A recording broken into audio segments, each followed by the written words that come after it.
Sure. I mean, and I sympathize with those who want to vote on election day.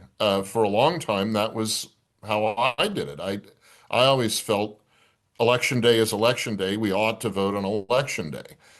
Lately, having been in the sausage factory for a while, I've begun to see the importance of getting your ballot in earlier, at least a few days earlier. Uh, but I understand. I sympathize with those who want to vote on election day. I get it.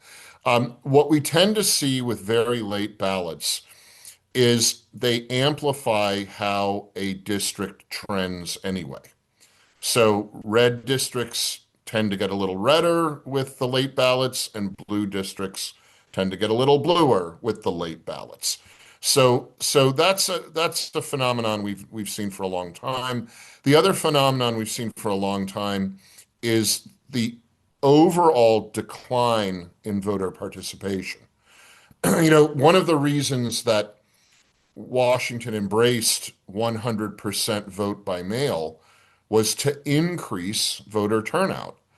And that has not happened in the 20 odd years since we've started doing 100% vote by mail. We've seen a steady decline in voter participation. And that's not on one side or the other. That's not one party or the other. That's across the board. Voter participation is declining in Washington state, and we have to fight that. Now, traditionally, the I-5 corridor has higher voter turnout than other parts of the state. And that has given the edge to some of the more progressive candidates that have come forward in Washington state because the more progressive precincts have higher voter turnout.